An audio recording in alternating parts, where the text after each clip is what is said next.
Þakka þér Magnús, verið velkomin öll, gaman að sjá svona marga hérna í dag. Þetta var ítarleg kynning, ég þarf ekki að bæta miklu við hana. Ég var sérst í Þrándheimi árunum 2011 til 2015 að vinna þessari rannsókn minni í samstarfi við Háskóla Íslands og í góðu samstarfi við Náttúrustofnun einnig. Nú, förum bara af stað í þetta. Svona rétt að gefa ykkur einsýn í hver helstu markmið voru. Eitt svona höfuðmarkmið var afskaplega einfalt í rauninni. Það er að fá heildstæða mynd af jöklunarsögu Drangajökuls. Það er svo merkilegt með það að Drangajökull hefur hingað til hlotið tiltölulega litla athygli vísindamanna, jarðfræðinga og jöklafræðinga. Þannig að við töldum mikla þörf að kanna þetta nánar. Og þarna undir koma mörg smærri eða minni markmið, svona vörður á leiðinni að þessu stóra markmiði. Og það er svona fremst í flokki til dæmis að kortleggja öll laus jarðlög, landmótunarumhverfi og setgerðir umhverfis jökulinn sem við byggjum svo allar síðari rannsóknir og athuganir á. Og við höfum mikinn áhuga á hvers eðlis íseiginleikar og jökulaðstæður voru á síðasta jökulskeiði, hvort að þetta svæði vestfirðir í heild og austanverðir vestfirðir voru algjörlega huldir ís eða ekki. Það hefur verið spurning sem er alveg ósvarað hingað til. Og hvers eðlis jökullin var, hvort þarna voru gaddjökull eða þýðjöklar eins og jöklar í dag á Íslandi. Einnig vildum við skoða nánar jökulhorfun eða lok síðasta jökulskeiðs. Við höfum svolítið upplýsingum það frá fyrri rannsóknum sem ég sýni ykkur á eftir, en við vildum fá svona ítarlegri upplýsingar það skeið. Og svo er það nútíminn, það er síðustu 10.000 ár. Það er afskaplega lítið vitað Drangajökul á því tímabili. Og höfðum mikinn áhuga á að kanna tilvist hans, sveiflur og aðstæður á þeim tíma. Og svo nær okkar dögum á litlu ísöld, það er síðustu aldirnar, þá höfðum mikinn áhuga á svo kallari framhlaupasögu, sveiflum jökulsins og svo núna síðustu áratugi að greina jökulbreytingar. Nú, hér er nú bara svona einföld mynd af Íslandi, þetta er hæðarlíkan. Og sýnir helstu jökla landsins. Þarna höfum við Vatnajökul, fremstan í flokki, langstæðstan, og Hofsjökul og Langjökul á miðjulandinu og Mýrdalsjökul og Eyjafjallajökul aftur við suðurströndina og Drangajökul uppi á austanverðum Vestfjörðunum. Og hann er sem sagt 5. stærsti jökull landsins, í dag rúmir 140 ferkílómetrar stærð. Það er nú þannig að ekki bara okkur Íslendingum heldur vísindamönnum almennt sem í þessum fræðum, jöklafræðum og loftslagsfræðum, þá er Ísland talið vera á svona lykilstað í Norður-Atlantshafinu þegar kemur að því að endurgera eða skoða jöklunarsögu og loftslagsbreytingar og samhengi þar á milli. Þetta kemur kannski einna helst til að því að við erum á mörkum hlýrra og kaldra sjávarstrauma. Við fáum anga eða greina af Golfstraumnum upp að suðurströnd landsins sem flæðir svo norður með Vesturlandi og áfram austur með Norðurlandi og gerir landið í rauninni byggilegt, ef svo má segja. Og svo aftur á móti höfum við svellkaldan pólarstraum eða heimskautastraum norðan úr heimskautahöfum sem kemur niður með austurströnd Grænlands. Þessi straumar mætast þarna undan Norðurlandi og undan Vestfjörðum og allar smá breytingar í flæðu þessum straumum, semst aukinn kaldsjór eða aukinn hlýsjór, hefur strax mikil áhrif á Íslandi, bæði á meðalhitastig, veðurfarið og þá leið jöklana. Og í þessu samhengi er Drangajökull talinn sérstaklega heppilegur til þess að kanna sveiflur í þessum kerfum. Það er loftslagi og svo rekja hvernig jöklarnir bregðast við sveiflum í þessu kerfi og loftslagi. Því að hann er staðsettur í þarna einna næst mörkum þessara sjávarmassa, út undir Grænlandssundi, nálægt hafísröndinni og þessum kalda pólarstraum. En við svo sem lögðum all áherslu í okkar vinnu á austanverða Vestfirði, Drangajökul sjálfan og svæðið umhverfis hann og svo einhverju leyti Hornstrandir líka. Eins og ég sagði, við hófum þessa vinnu árið 2011, þá fórum við í vettvangsvinnu eða feltvinnu við norð- og austanverða jökulinn, þar sem við vorum í Reykjafirði og lögðum áherslu á að kortleggja og taka sýni framan Reykjafjarðarjökul sem einn þriggja framhlaupsjökla eða skriðjökla úr Drangajökli í dag. Svo vorum við sumarið eftir 2012 þá eyddum við 2-3 vikum í Leirufirði og nágrenni þar sem við héldum áfram þessari vinnu og þar Leirufjarðarjökull, annar af 3 framhlaupsjöklum Drangajökuls og svo vorum við í Kaldalóni sumarið 2013 og það 3. framhlaupsjökull eða skriðjökultunga úr Drangajökli og við höfðum svona megin áherslu á þessa þrjár skriðjökulstungur og svæðin þar fyrir framan og í kring. Þar að auki fórum við norður á Hornstrandir, vorum í Hlöðuvík og Hælavík í alveg stórkostlegu umhverfi og kortlögðum ummerki jökla frá síðasta jökulskeiði og söfnuðum sýnum með það markmiði átt okkur á því hvort að ystu Annes og fjöll hefðu verið hulin ís eða ekki, því við höfum ákveðið að svara þeirri spurningu sem hefur verið opin gegnum tíðina og þá hvers eðlis þessi jökull var ef hann þá var og huldi þessi fjöll og svæði þarna norður frá. Í dag þá má í rauninni segja að Drangajökull sé einstakur meðal íslenskra jökla fyrir þær sakir að hann liggur mun lægra en aðri jöklar á Íslandi. Hann nær hvergi 1000 metra hæð, hann nær 980 metra hæð á hábungu og jafnvægislína eða hjarnmörk jökulsins eru þetta í 550 til 600 metra hæð yfir sjávarmáli sem eru 2-falt lægra heldur en á stóru jöklum landsins. Þannig að hann liggur allur miklu lægra og skriðjöklarnir 3 ná niður í svona um það bil 100 metra hæð þar sem skriða niður í dalina. Og þarna eins og ég nefndi áður 3 framhlaupsjöklar. Ég ætti að segja það að framhlaupsjöklar eru jöklar sem bregðast ekki beint við loftslagi, þeir svara ekki ýmist hlýrra eða kaldara loftslagi jafn harðan, heldur ganga þeir fram í svona lotubundum fösum, þannig að þeir eru í áratugi í kyrrfasa, þar sem þeir safna rauninni á sig forða og verða brattari og byggja sig upp fyrir framhlaup sem getur svo orðið ýmist inn í kuldaskeiði eða hlýskeiði þegar að þeir hafa náð að við segjum svona krítískum mörkum þar sem að halli og þrýstingur er ákveðinn mikill í jöklinum og hann stendur ekki lengur undir sjálfum sér. Þannig að þeir fylgja ekki loftslagi jafn harðan og eru ekki í svona góðir mælikvarðar alveg á loftslag á stuttum tímaskala. Svo getur sagt að Veðurstofan hefur mælt afkomu þessa jökuls síðustu 10 ára rúmlega og nokkur af þeim árum hefur ákoma verið jákvæð sem er algjörlega í andstöðu við aðra jökla landsins, þar sem ákoma er alla jafna mjög neikvæð. Þannig að sérstæða Drangajökuls er talsverð í dag miðað við aðra jökla landsins og gerir hann í rauninni ennþá áhugaverðari fyrir þær sakir. Síðarhluti nútíma eða það tíma sem við kallum litla ísöld frá það bil 17. og 18. öld til okkar daga.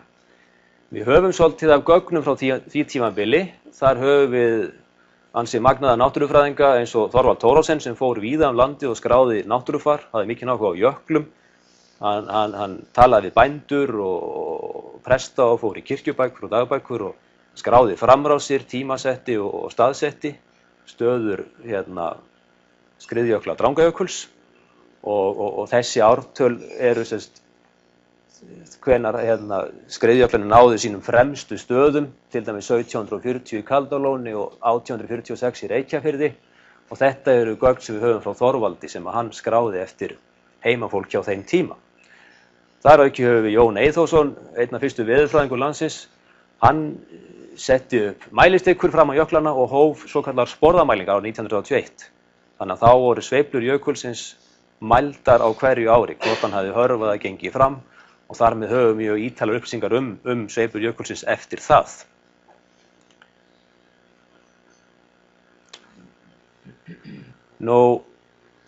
Færum okkur aðeins aftur í tíman.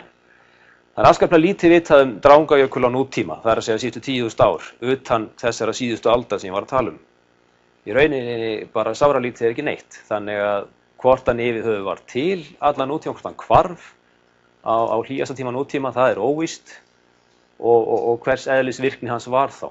Og þessu langaði okkur að reyna að svara einhverju leyti í þessu verkefni. Við vitum töluvert lok síðasta jökulskeiðs eða síðjökultíma. Áslaug Geirsdóttir í Háskóla Íslands og hennar samstarfsfólk og fleiri hafa til dæmis tekið sjávarsetkjarna af landgrunninu og í jökulfjörðum og sjá það að hámarki síðasta jökulskeiðs þá náði jökull á Vestfjörðum út á landgrunnið, það er ekki vitað nákvæmlega hvert en þangað náðan og þau sjá það einnig að fyrir 15.000 árum þá brotnaði þessi ísella upp út á hafinu og jöklar hörfuðu inn til fjarða, inn á Ísafjarðardjúp og inn í Jökulfirði, þar sem þeir voru lónandi og kelfandi út í firðina þangað til fyrir alltaf 10.000 árum síðan. Þá hverfa öll þessi ummerki úr þessum sjávarkjörnum og eftir það er sáralítið vitað Drangajökul eða jökul á Vestfjörðum. Annað en það er talið að hann hafi hegðað sig svipað aðrir jöklar. Við þekkjum að þeir hörfuðu mjög hratt og urðu jafnvel minni heldur í dag eða hurfu alveg fyrir 10.000 árum síðan. Og það er bara verið álitið að Drangajökull hafi mögulega gert slíkt hið sama þó að það sé alveg óvíst. En þessu vildum við sem sagt svara nánar. Og svo þar að auki höfum við ösku hér og það sem er rúmlega 10 ára gömul og vitnar til það að þar var land íslaust þegar sú aska féll. Það er Saxonvatnsaska úr stóru Grímsvatnagosi og auk nokkur annarra aldursgreininga. Það er ég ætla rétt að segja ykkur svona gróflega frá helstu aðferðum sem við notum til að ná þessum markmiðum sem ég kynnti hérna í upphafi. Fyrst af öllu þá fórum við mikla kortlagningavinnu. Við kortluðum öll laus jarðlög, landmótunarumhverfi, landform og setgerðir. Það er til þess að átta sig á því hvaða ferli voru að mynda ólíkar setgerðir, jöklar, ár, vötn, lón og annað slíkt. Og við fórum í unnu með hæðarlíkun og svokallaða myndvinnslu og svona þrívítarvinnu til þess að meta breytingar frá hámarki litlu ísaldar, hversu mikið jökullinn hefur breyst að flatamáli og að rúmmáli og þykkt og öðru slíku. Ég sýni ykkur meira af því hérna á eftir. Svo notuðum við það sem við köllum jarðlagafræði, þá leitum við að bara opnum í árbökkum, sjávarbökkum, giljum, þar sem getum skoðað setlög, jarðlög og byggingarform og þá getum við túlkað þau og metið hvers konar ferli voru í gangi sem mynduðu slík setlög og landform og byggingarform. Og svo ofan á allt þetta þá söfnuðum við sýnum til aldursgreininga til þess að fá gott tímatal af sveiflum jökulsins og hvenær þessi ákveðnu hluti voru að gerast. Og til þess notuðum við svokallaða geimgeislaaldursgreiningu, öskulög og kolefnisaldursgreiningu, eða lífrænar leifar. Mér langar rétt að gefa ykkur örlitla innsýn svona inn í umhverfið sem við vorum að vinna í.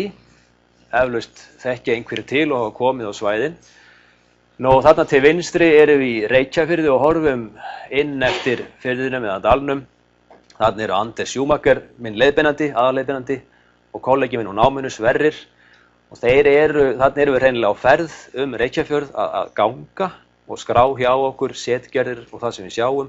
Og við erum að ganga í opnur og snið og safna gögnum og hreinlega kortleggja. Og hér erum við svo einnig í Reykjafirði, komin innar í fjörðin og horfum inn yfir Jökulársand sem að miklu leyti gróinn utan til í dalnum, ógróinn innar. Og hér má greina gamla jökulgarða sem stinga upp úr þessum Jökulársandi og ennþá innar eru malar hrúöld sem eru einnig, þetta jökulgarður, kallaður Heimsti-garður. Þessi garður myndaðist í framhlaupi í Reykjafirði árið 1846 sem sýnir glöggt hvað jökullinn var mikið stærri á hámarki litlu ísaldar heldur en í dag. Hér erum við svo uppi til vinstri, þar er ég í Leirufirði, ég stend upp í hlíð og mynda til suðausturs inn fjörðin yfir ársléttuna Jökulársandinn sem eins og í Reykjafirði er að miklu leyti gróinn, áin liðast þarna afskaplega fallegt umhverfi og Leirufjörður svo fyrir botni á myndinni. Og hér er ég nú bara sjálfur á myndinni að ganga upp á fell eða holt sem kallast Keksir í Kaldalóni og þetta er horft út Kaldalón yfir Jökulársandinn og niður í hlíðarfætinum fyrir handan og utar í dalnum á sjá jökulgarða, leifar af jökulgörðum. Afskaplega skemmtileg svæði, þessi svæði. Þá ætla ég að færa mig yfir í svona rannsóknargögnin sjálf og reyna að skýra þau svona þokkalega góðu mannamáli, ekki einhverju vísindamáli sem væri vanur frekar. En eins og ég sagði, við fórum í mikla kortlagningarvinnu. Þetta yfirlitskort af svæðinu þar sem við kortluðum laus, jarðlög, setlög og landform og það kannski rétt að segja það í upphafi að sá litur sem mest áberandi, þessi grábrúni litur sem í bakgrunni, hann í rauninni svæði sem við skilgrendum ekki eða kortluðum ekki. Þetta óskilgrend yfirborð. Ýmist gamall jökulruðningur, grói land, klappir eða skriður. Umhverfis jökulinn sjáum við brúnleitan fláka. Þetta er jökulurð og ísnúna klappir sem hafa komið undan jökli frá hámarki litlu ísaldar. Þannig að þessi fláki, hann sýnir ykkur hversu stór jökullinn var fyrir þetta 2-3 öldum síðan og var líklega stæðstur á nútíma. Norður af jöklinum sjáum við dálítið mikið af svörtum svona línulegum formum út fyrir ströndina, þannig norður uppi á kortinu til norðurs og norðvesturs. Þetta eru jökulgarðar, fjöldinn allur á jökulgörðum á óþekktum aldri, en þeir eru til vitnis tíðar sveiflur og framgang í Drangajökli við lok síðasta jökulskeiðs. Svo höfum við þessa ljósbláu fláka hérna upp á háfjöllum, upp á flötum fjöllunum. Þetta eru svæði sem eru mjög svo frostvöðruð, mjög líklega undir áhrifum sífrera og bera alls engin merki nýlega jöklun. Þetta virðist vera mjög gamalt yfirborð og raun engin ummerki jöklun upp á þessum fjöllum. Og svo sjáum við á stökustað gula fláka, þetta eru svona jökulársandar í dalbotnum. Nú ætla ég að færa mig inn á sýna ykkur dæmi nákvæmari kort. Við kortluðum þetta er svona yfirlitskortið, svo erum við 3 svona þemakort eða nákvæmari kort frá hverju svæði fyrir sig og ég ætla að byrja á að sýna ykkur aðeins betur frá Leirufirði. Þetta lítur það svona út í Leirufirði. Ég búinn að segja ykkur frá þessu brúna lit nær jöklinum. Þetta er jökulurðin frá hámarki litlu ísaldar. Dalbotninn er gulleitur og það er ársandur, jökulársandur, ýmist gróinn eða ekki gróinn. Leirufjall sjáum við hérna ofan til, ljósblár fláki, það er þetta gamla veðraða yfirborð sem ber engin merki jöklunar. Og svo erum við með fjöldan allan af jökulgörðum sem svartar línur, utarlega í Leirufirði, sem ég nefndi áðan, og svo yngri jökulgarða frá hámarki litlu ísaldar og síðustu áratugum hérna sem brúnar línur nær jöklinum. Sýna ykkur örlítið svona dæmi úr, þetta er ofan á Leirufjalli, svona lítur gamalt veðrað yfirborð út. Þetta er stórgrýti, mjög kantað og hvasst, engin fínefni eftir nýlega jöklun og engin landform. Þetta er ysti jökulgarður í Leirufirði, hann er 20 metra hár, hann er mínir meðreiðasveinar sem skali og þetta er jökulgarður sem var myndaður hámark litlu ísaldar, þannig að uttalega í Leirufirði. Hér er bara hvernig jökulurðin lítur út nálægt jöklinum. Hún er afskaplega gróttaleg, gróf og lítið fínefni, mikið stórgrýti og hér er svo dæmi landform sem sést illa á kortinu sjálfum. Þetta eru svokallaðir jaðarhjallar og myndast á mörkum dalhlíðar og jökuls og geta þá sagt mann til hversu hátt jökull náði upp í hlíð. Hér er kort af Reykjafirði, ég ætla bara að summa strax inn á það kort og sýna ykkur aðeins svona smærri hluti sem er erfitt að sjá á kortunum þegar þeir eru í fullri stærð. Hér eru til dæmis jökulkembur sem eru línuleg landform mynduð undir jökli og segja til skriðstefnu jökuls og hér eru jaðarhjallar í dalnum sem myndast á mörkum jökuls og dalhlíðar þegar jökullinn náði lengra út. Og svo eru jökulgarðarnir, þessar brúnu línur og sandarnir hér og þar. Ég sýna ykkur örlítið nánar á þessu. Hér er til dæmis jökulgarður í Reykjafirði upp á fjallinu Hálsbungu. Allt öðruvísi en í Leirufirði. Þessi er eingöngu úr hnullungagrjóti og mjög ógreinilegur á köflum. Hér er svokallaður Malarás sem hefur myndast undir jöklinum í árfarvegi. Þetta er ársett sem áin setur af sér undir jökli þegar hún rennur þar í göngum eða farvegi. Og hér eru þessar jökulkembur á loftmynd. Þetta eru línuleg form og eru oft notuð í þessum fræðum til þess að átta að sjá því í hvaða átt jöklar hafa verið að renna eða flæða ef maður hefur ekki til staðar í dag til að meta það. Byggt á öllum þessum gögnum þá þróum við svona eins konar landmótunarlíkan til að lýsa hérna landmótunarsvæðunum þarna frama við framhleypsjöklana og bara í mjög grófum dráttum og einfaldlega sagt þá einkennast þessi svæði af þunnum og grófum jökulruðning, hnullungum, litlu fínefni og þannig mikið veðrað berg og klappir og jökul á sandar sem fylla þarna dali. Það lítið landform utan þess að við höfum talsvert af jökulgörðum og svo jökulkembum nær jöklinum. Ég hugsi staldri ekkert lengur við þetta hér. Þá ætla ég að sýna ykkur núna meira af gögnum, aldursgreiningum. Nú er ég búinn að sýna ykkur það sem við kortluðum í grófum dráttum og það er ekki nóg bara að kortleggja og sjá að þessi hlutir hafi myndast, heldur viljum við vita hvenar hlutirnir voru að myndast, jökulgarðarnir og þá hvenar jökullin var á hverju stað fyrir sig og annað slíkt. Hér er ég með myndir sem sýna, þetta eru svona yfirlitsmyndir af hverju svæði fyrir sig. Hérna efst er flugmynd af Reykjafirði tekin á Oddi Sigurðssyni og pílur sem benda á okkar sýnatöku staði fyrir aldursgreiningar. Það sem tókum svokölluð sýni til að gera geimgeisla aldursgreiningar. Ég ætla að útskýra það örlítið nánar á eftir. Svo er það Leirufjörður, yfirlitsmynd svona og sýnatöku staðirnir. Sama með Kaldalón, þar tókum við sýni upp á fjöllum, aðalega vestan, sunnan og norðan Kaldalóns.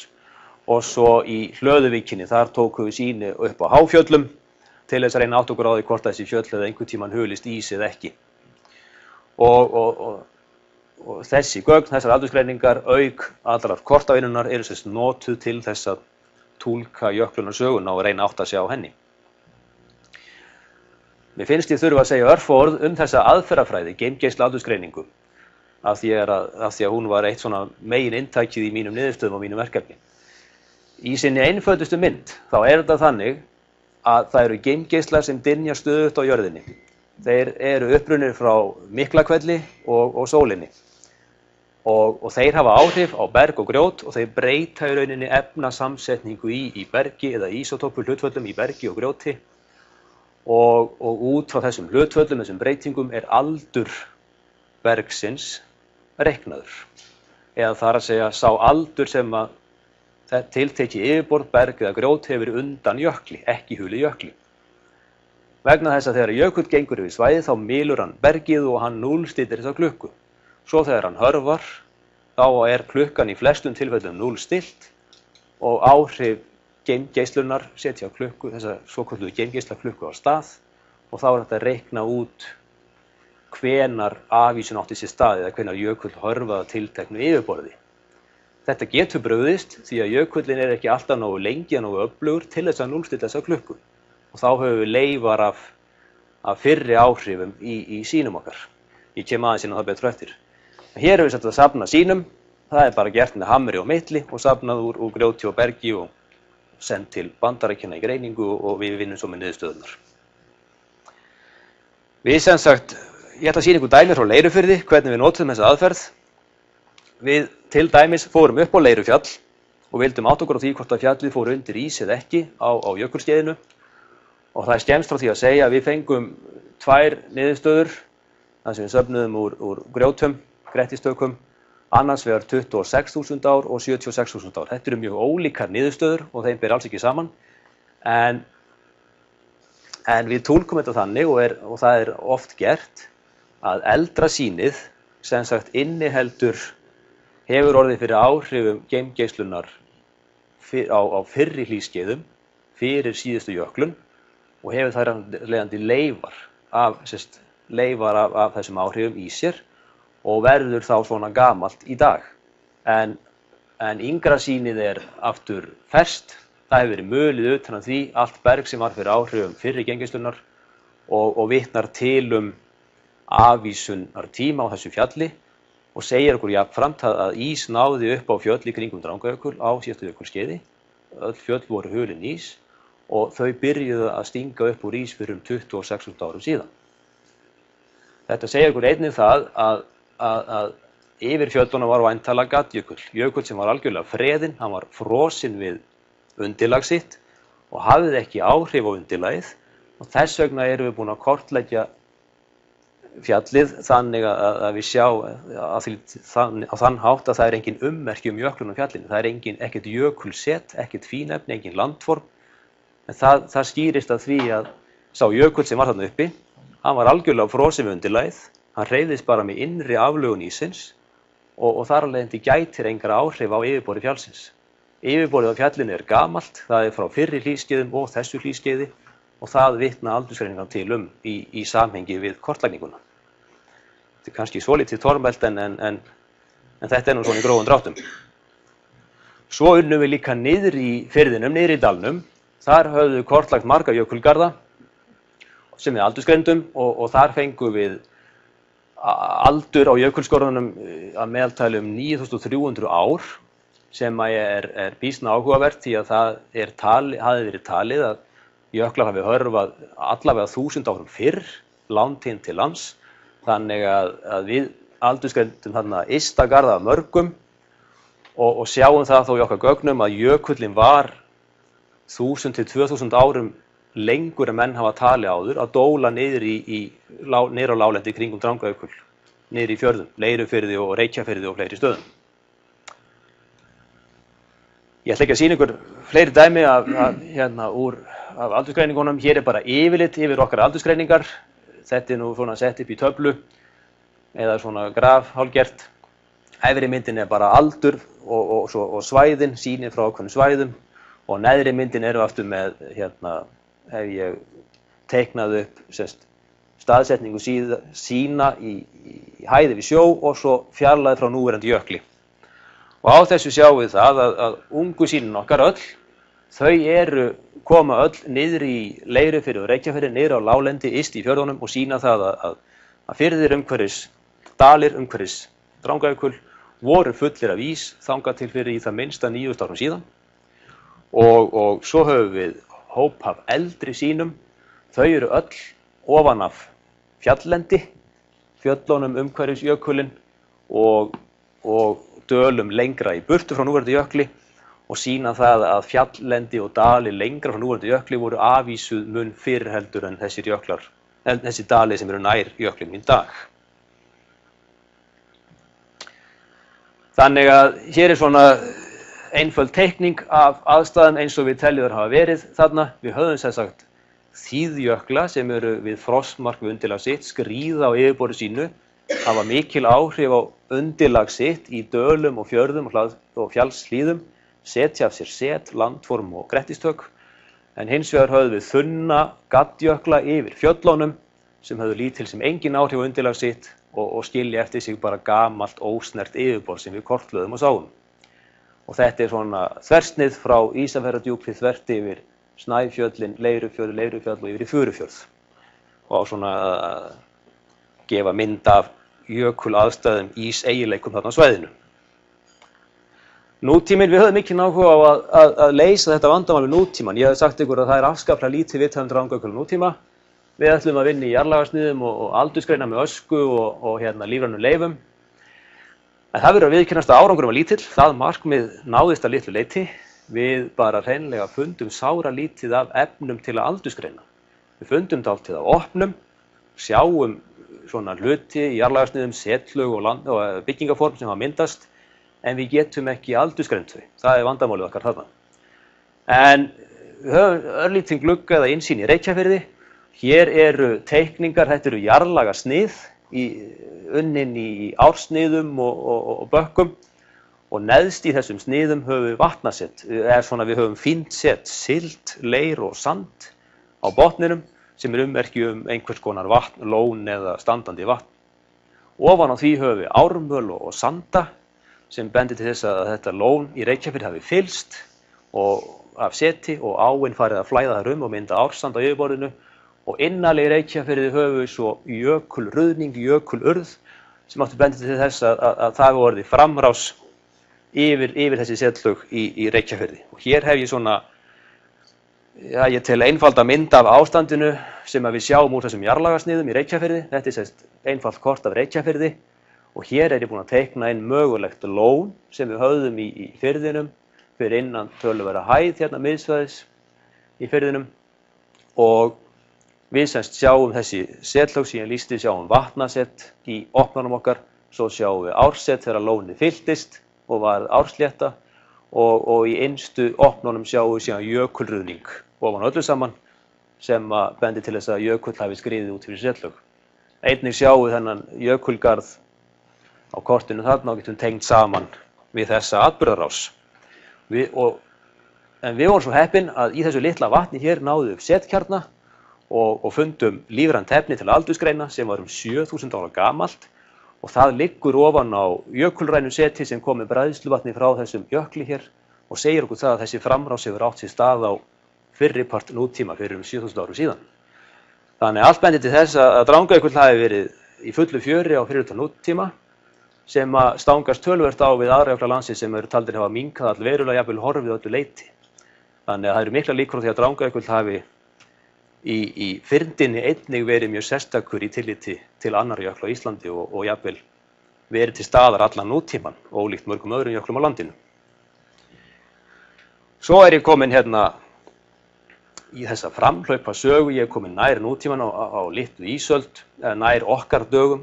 Ég tala þessi framhlaup sem hafa orðið frá hámarki litlu ísaldar á þessu bili frá 1700 til 2000 til okkar daga, 2015 cirka.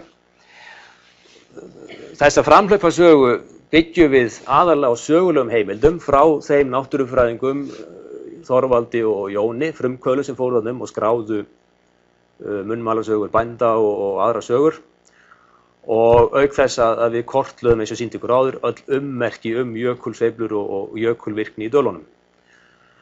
Við kortlögðum töluvert af nýjum jökulgörðum, fleiri jökulgörðum heldur en skráð framhlaup voru fyrir þessa rannsókn og gátum ekki aldursgreint þá nákvæmlega en við gátum tengt þá við lýsingar í bókum Þorvals Þórðarsonar þar sem hann lýsir frá bændum og fleirum hvernig jöklarnir voru að sveiflast, hvenær þeir voru að sveiflast, en hann sá ekki endilega ummerkin en fyrir einhverja sakir þá sjáum við ummerkin jökulgarðana og getum teiknað sveiflanir upp og sýni ykkur sem dæmi hérna allflókna mynd úr verkefni mínu þar sem ég hef hreinlega teiknað upp sveiflur jökulsins og teiknað inn jaðarstöðurnar sem ég hef kortlagt.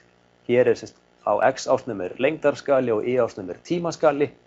Þannig að þetta yngist upp á við og núverandi jökuljaðar hér, það núllpunkturinn okkar þarna uppi og þá sjáum við hvernig jökullin hefur verið að sveiflast og framhlaup hafa átt sér stað og myndað jökulgarða og tímasetningarnar eru sumar nokkuð nákvæmar, aðrar eru óvissar en þær eru mestulega til byggðar á samantekt Þorvaldar sem var mjög gagnleg í þessari vinnu. Við notuðum hæðalíkön og gerðum þrívíddarvinnu til að skoða breytingarnar frá þessum hámarksstöðum á litlu ísöld þangað til okkar daga. Þá erum við svokölluð hæðalíkön. Til vinstri höfum við stöðuna árið 2011, Drangajökul, og til hægri höfum við stöðuna árið 1846. Þetta yfirborð þyrfti ég hreinlega að búa til og það geri ég út frá kortlagningunum minni sem ég alltaf að tala um.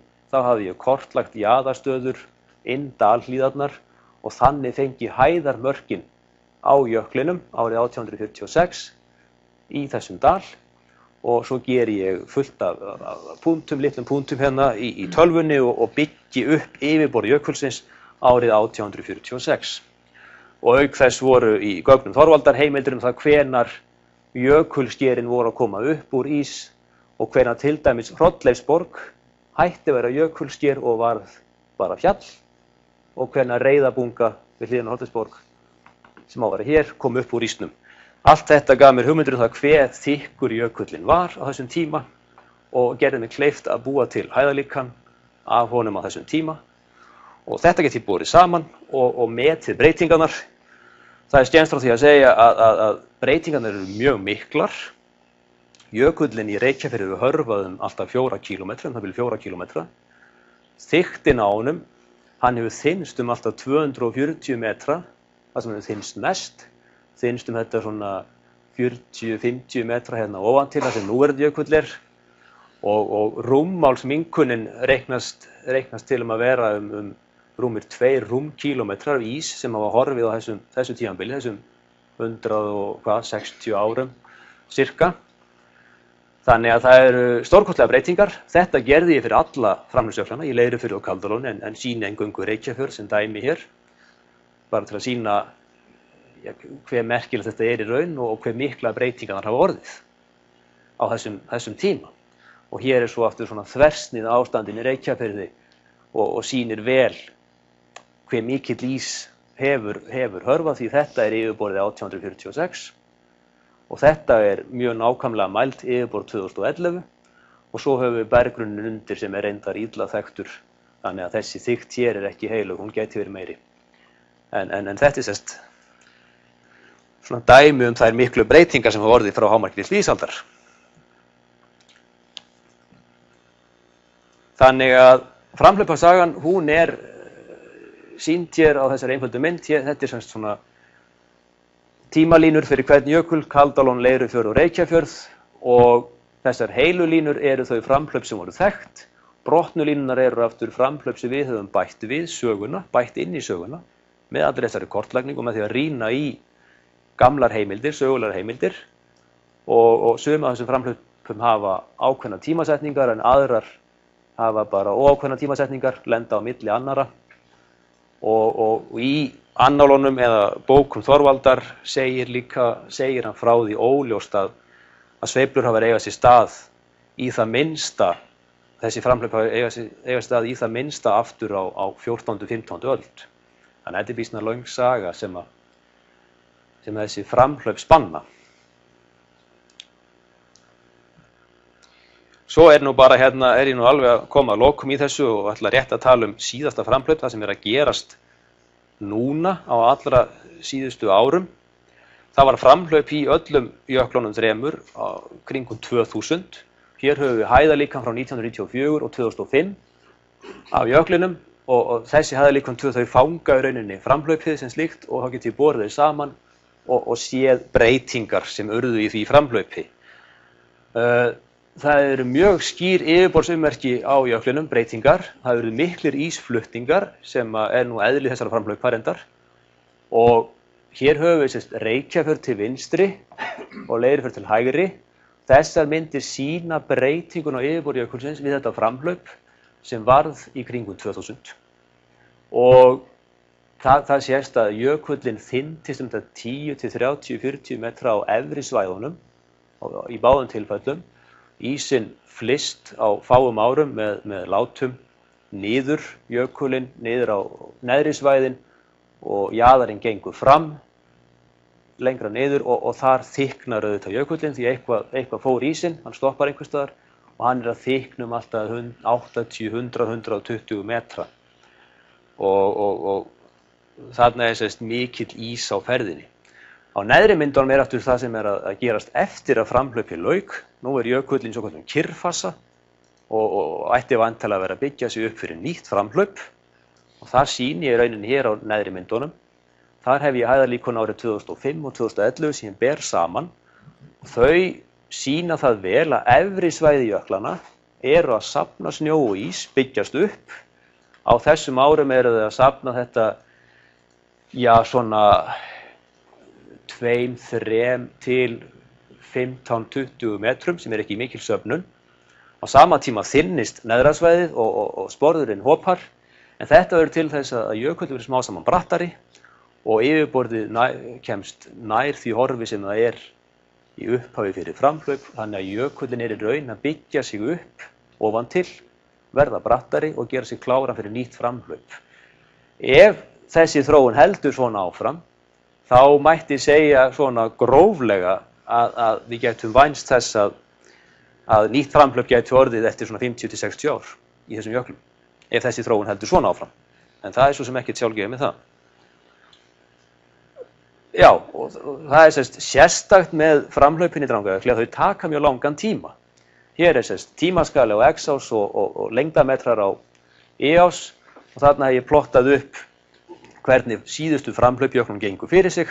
Þau fara rólega af stað, taka býsna skarpan sprett í sumum tilfellum í 1-2 ár og svo eru þau lengi að fjara út, jökullinn er lengi að stoppa. Þetta er mjög ólíkt öðrum framhlaupsjöklum á Íslandi. þeir stóru framsöglarnir, þeir venjulega taka mjög stuttan tíma þetta, þeir eru búnir að þessu á nokkrum mánuðum eða 1-2 árum, þannig að þarna fasinn miklu lengri, 4-10 ár, og þetta eitthvað sem miklu líkara jöklum á heimskautasvæðum eins og Svalbarða og í Kanada. Þannig að mögulega hefur það eitthvað með ólíkar loftslagsaðstæður að gera á stórjöklum landsins og við Drangajökul. Nú ætla ég að fara að ljúka þessu og rétt að taka saman það sem ég hef verið að segja í dag. Hér nú bara svona mynd sem sýnir allar aldursgreiningar mínar og mismunandi stöður jökulsins. Við teljum að meira og minna allt þetta svæði er farið undir ís á síðasta jökulskeiði. Það sjáum út frá kortlagningunum og aldursgreiningunum og hér þessi hvítiflák, hér jökullinn fyrir 9.000 árum síðan, byggt á aldursgreiningum og kortlagningu jökulgarða.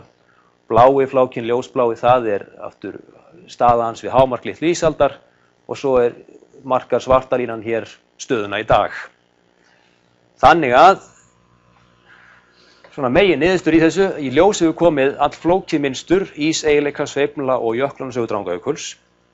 Vestfirðir, við teljum að þeir hafi verið að miklu leyti huldir ís, í það minnsta þarna austanverðir Vestfirðirnir kringum Drangajökul. Við getum ekki útilokað að einhver fjöll hafi staðið upp úr ísnum á jökulskeiðinu, því að við höfum ekki kannað öll nákvæmlega. Þetta voru þíðjöklar sem flæddu eftir dölum og fjörðum og höfðu mikil áhrif á undirlag sitt, settu af sér set, en þunnir gaddjöklar í fjalllendi og hálendi sem höfðu lítil sem engin áhrif á undirlag sitt.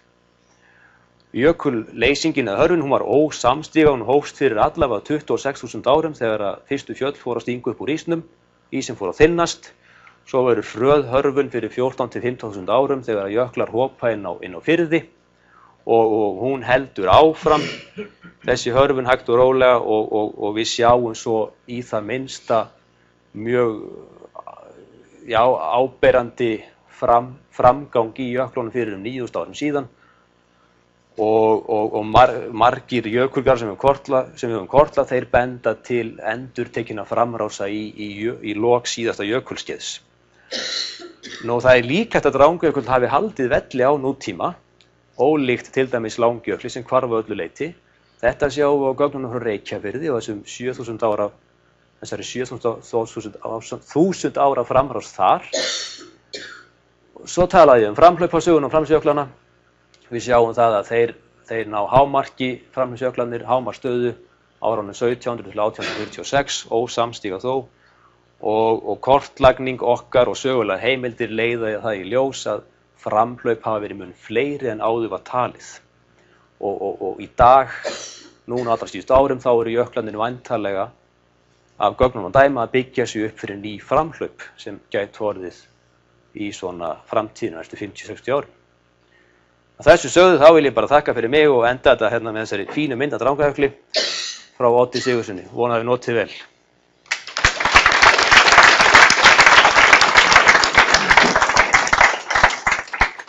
Við þakkum Skafta kærlega fyrir þetta mjög svo fróðlega erindi. Við höfum tíma til 4 fyrir örfáar spurningar eða athugasemdir. Hver vill ríða á vaðið? Vinsælegast getið nafns. Allar enginn að, þetta kemur einn spurning. Góðan daginn, Trausti heiti ég. Mér langar að spyrja það út í þessa mynd sem við sjáum þetta, katlarnir sem eru svona 5. Já.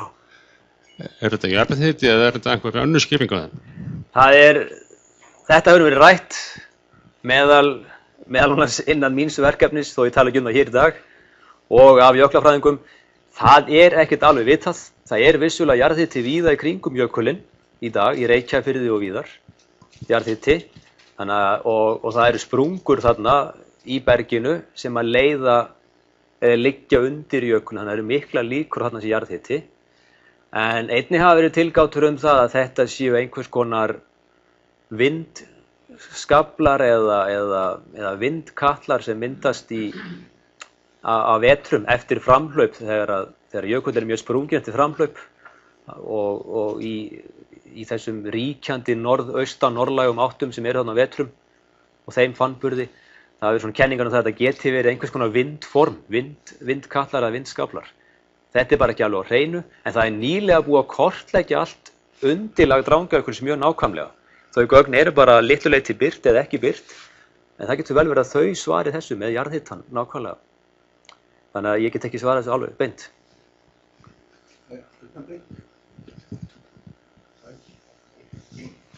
Haraldur Ingvarsson heiti ég. Það nú tíðkast alltaf að á svona fyrirlestrum að spyrja það sem ekki kynnt. Já. En ég að velta fyrir mér svæðinu þarna við suður endan á Drangajökli og Feigsfjarðarheiðinni og því. Og hversu mikill friður hefur verið þar fyrir jökli síðustu árhundruð og jafnvel þúsundir. Og það kemur meðal annars til að því að þarna fullt af vötnum og í þessum vötnum dálítið líf, þar á meðal fiskur. Já. Og ég tók eftir því að myndist þarna á vatn sem að þú hefði náð lífrænum sínum úr, þarna rétt við jökulinn, sem var í kringum 7000 ár. Þannig að ég ætla bara að skjóta svona á þessari spurningu, hvað var að gerast akkúrat á svæðinu sem varst ekki að segja okkur frá? Góð spurning. Ástæðan fyrir ég tala svona lítið það vissulega svo að ég hef það lítil gögn frá svæðinu. Semst kortlagningin leiddi sáralítið í ljós. Það voru lítil sem engin ummerki jöklum. Ég get svo sem alveg sagt það hér að það annað verkefni í gangi, svona hliðarverkefni þar sem við höfum sótt gögn í þessi vötn suður af jöklunum. Þar erum við að leita af jökulrænu seti og lífrænum leifum til að aldursgreina í sambandi við þetta jökulræna set. Við erum að vinna með þau gögn, við erum ekki búin að birta þau, en það bendir til þess að eins og í Reykjafirði þá hafi jökullinn þarna að sunnan verið töluvert stærri fyrir þetta 7-8 árum síðan. Þannig að eitthvað af þessum vötnum voru örugglega undir ís á þeim tíma, en á litlu ísöld náði jökullinn ekki meir en 1-2 kílómetra sunnar hann gerir í dag. En hitt hins vegar það að á síðasta jökulskeiði þá var þetta svæði, Ófeigsfjarðarheiðin og þessi vötn alveg hulin ís. Ég held að það sé alveg klárt mál. Þannig að fiskurinn og það hefur komið eftir þá afvísun eins og náttúrulega í öðrum vötnum á Íslandi sem flest fóru undir ís ef ekki öll á síðasta jökulskeiði. Þannig að eins staðan núna þá hef ég svo sem ekki mikil gögn í höndunum til þess að segja nákvæmlega útbreiðslu jökulsins þannig að sunnan til. Annað en það að við teljum hann hafa verið dálítið stærri heldur en í dag á fyrri part nútíma fyrir 7-8 árum síðan. Og það ætlum við nú að reyna að birta fljótlega. Við erum með það í vinnslu.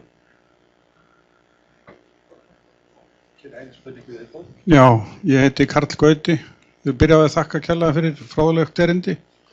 Ég nú leikmaður á þessu sviði en náðu að reikna út þarna árafjöldan hjá þér í lokin. Þú varst að tala að næstast framskeiðið eftir 50-60 ár en ég sá að tölurnar voru þannig að jökullinn lækkaði 30 metra en var búin að hækka 5-10 metra á 5 árum. Þannig ég átta mig ekki alveg hvernig getur fengið þessa háu tölu. Nei, þetta er ekki alveg svona einfalt því að við þekkjum ágætlega yfirborðið eins og það var fyrir framhlaupið og þá var jökullinn líka kílómetri styttri af því hann gekk jú fram í framhlaupinu og það sem að ég að reyna að nálgast ég að reyna að segja hvenar yfirborðs jökulsins halli þess verður orðinn svipaður og það var fyrir framhlaupið sem hófst þarna í kringum 1994-95 og þetta nú bara svona, ég hefði kannski betur sleppt þessum tölum, þetta eru mjög svona grófar tölur og rauninni óábyrgt að segja svona því að það er algjörlega óvíst að þróunin verði eins næstu ár og áratugi eins og hún hefur verið þessi þykknun 5 metrar, 10 metrar. Það er ekkert víst að hún verði eins á næstu árum, það getur mjög breytilegt. En svo er hitt að sem ég segi ekkert frá hér og sýn ekkert í þessum reikningi eða sem slíkt, að þetta er snjór sem að ég að mæla þarna þessi þykknun, hann er snjór og hann er ekki komin það langt í þróun, hann er ekki búinn að breytast í ís. Þegar hann breytist í ís þá þjappast hann saman við miklu þynnri lög og þá þarf ég lengri tíma til að byggja upp þessa þykkt heldur en uppbygging Snævar gefur til kynna þessum fáu árum þarna sem ég var með. Þannig að þetta var mjög einföldu mynd og svona erfitt að segja nákvæmlega hver næsta framhlaup verður þar sem maður veit ekkert hver þróunin verður í veðrinu og söfnuninni. Og maður veit heldur ekki hvort hann þurfi að ná nákvæmlega sömu stöðu aftur og hann hafði fyrir síðasta framhlaup eða hvort að einhver önnur staða geti verið næg til að hleypa honum á staða næst. Það getum við heldur ekki. Þannig að þetta er nú til leikur og tölum þannig sko. Meira til gamanskert. Það er meira sagan sem segir okkur það að kortlækingin og sagan, það er meira það sem segir okkur það að jökullinn hleypur aftur en hvort það verður eftir 40 ár, 50, 60, 70, við skulum bara láta það liggja milli hluta.